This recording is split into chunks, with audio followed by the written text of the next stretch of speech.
आपने देखा कि हमारी सरकार जो जिस तरह से शिक्षा गुणवत्ता के ऊपर काम कर रही है और इस दिशा में सरकार ने सीबीएसई स्कूल पैटर्न को भी शुरू किया है गवर्नमेंट सिस्टम के अंदर।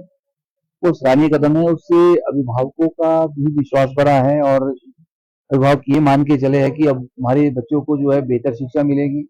और उस बेहतर शिक्षा के लिए सबसे जो पहलू है, मुख्य पहलू जिसको हम बड़े लंबे समय से मांग कर रहे हैं, वो है 24 घंटे जो है क्लासरूम के अंदर बच्चों के लिए शिक्षक की उपलब्धता।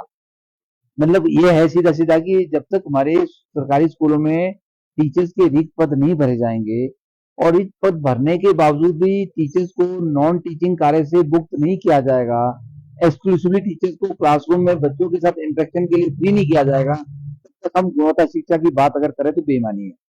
मुझे लगता है कि उससे इंफ्रास्ट्रक्चर बनाने से और बड़ी बड़ी बातें करने से गुणवत्ता शिक्षा नहीं आएगी। और उसमें हर पेरेंट्स ये चाहता है कि उसके बच्चे के लिए अगर उसको स्कूल भेजा है तो हर वक्त शिक्षक उपलब्ध हो। तो दुर्भाग्य ये है कि हमारे सरकारी तंत्र में शिक्षकों से 36 तरह के कार्य लिए जाते हैं, नॉन टीचिंग वर्क होते हैं। वो स्कूल के अंदर भी होते हैं, स्कूल से बाहर भी उसको डिप्लॉय किया जाता है बहुत बार। और वो बड़े लंबे समय के लिए काम चलते हैं कई बार। तो अभी आपने देखा होगा, अभी पंचायती चुनाव हो, उसमें ज्यादातर क्या 90% टीचर जो है उसमें ड्यूटी में टीचर्स लगाए गए थे। अभी 3 दिन पहले जो है पंचायती चुनाव का कार्य खत्म ही हुआ था, तो ये लग रहा था कि चलो जो 20-25 दिन का जो लॉस बच्चों को हुआ, तो उसके बाद अब टीचर्स क्लासरूम के अंदर होगा, बच्चों का नुकसान नहीं होगा। उसके तुरंत बाद जो है आनंद फानंद में भी जो है सेंसिस की तरफ से, एडमिनिस्ट्रेशन की तरफ से एक आदेश आया है कि जिसमें पूरे भारत उसमें 2027 के लिए सेंसिस करना है। और उसमें अगर आप देखेंगे तो स्कूलों से जहां 15 टीचर है, 10 टीचर, उसमें 8 टीचर्स लगा दिए गए। और उसमें ये भी नहीं देखा गया कि जिन टीचरों को आपने ड्यूटी के लिए डिप्लॉय किया वो टीचर लंबे समय के लिए रहेंगे, वो 5-6 महीने तक ड्यूटी चलेगी। अभी 1.5 महीने है, फिर सितंबर में 1.5 महीने के और जाएंगे, फिर आगे दिसंबर में या फरवरी में फिर लगेंगे। तो मतलब 4-5 महीनों का काम इसमें सेंसिस में चलेगा। मैथमेटिक्स का टीचर आपने लगा दिया, साइंस का टीचर आपने लगा दिया, +1-2 में इंग्लिश सबसे बड़ा सब्जेक्ट होता है, सारे बच्चे अलग हो जाते हैं, बाकी अलग अलग सब्जेक्ट पढ़ते हैं। इंग्लिश के लेक्चर्स आपने लगा दिए, बायोलॉजी और उसके फिजिक्स के लेक्चर लगा दिए, साइंस टीचर उसमें लगा दिया, तो कॉमर्स के टीचर लगा दिए, और जो आसान सब्जेक्ट थे उनको छोड़ दिया। तो मुझे लगता है कि उसमें होमवर्क ही नहीं किया गया, ना तो विभाग से पूछा गया सेंसस डिपार्टमेंट के द्वारा, और ना विभाग ने ये सुनिश्चित किया कि किन किन लोगों को इसमें लगाया जाना चाहिए। जैसे आसान सब्जेक्ट है, अगर लगाना ही है, अभी अगर आप अब देखेंगे तो पंजाब ने एक सर्कुलर निकाला है कि सेंसस के लिए उन्होंने बैंकर्स भी लगा दिए और डिपार्टमेंट टीचर्स को छोड़ दिया। मतलब आज सोच ऐसी है कि टीचर्स को फ्री किया जाए, बच्चों के साथ इंटरेक्शन के लिए उसको फ्री किया जाए, तभी हम क्वालिटी एजुकेशन दे पाएंगे।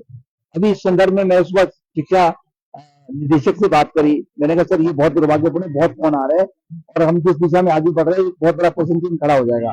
उन्होंने कहा कि हमारे सिलेबस से बाहर की बात है, आप शिक्षा एजुकेशन से बात करें। तो अभी मैं राकेश कंवर जी से मिला हूँ, जो हमारे सेक्रेटरी एजुकेशन भी है और प्रिंसिपल सेक्रेटरी टू सीएम भी है। मैंने उनको ब्रीफ किया, मैंने मेमोरेंडम भी उनको दिया।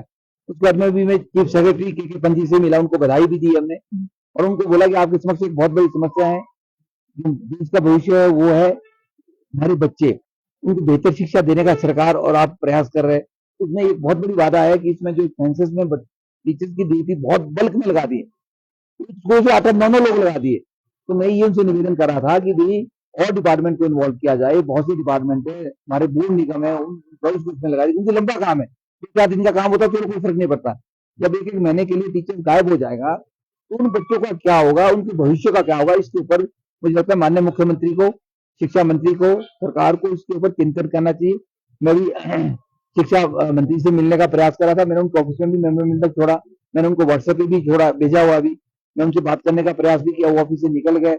मैं उनसे भी मिलूंगा, उनसे भी बात करूंगा कि इसमें एक मैकेनिज्म बनाने की जरूरत है, इसके ऊपर काम करने की जरूरत है कि जो मेन सब्जेक्ट के टीचर है उनको तो बिल्कुल एग्जाम किया जाए, अन्यथा जो है हमारी शिक्षा गुणवत्ता ही रह जाएगी। तो ये बात मैंने आपके माध्यम से, मीडिया के माध्यम से भी ये बात को रखा है, सरकार तक पहुंचा है और मुझे उम्मीद है कि सरकार इसके ऊपर गौर करेगी, क्योंकि सरकार का एक जो है ड्रीम प्रोजेक्ट है कि हम शिक्षा में बदलाव करना चाहते हैं।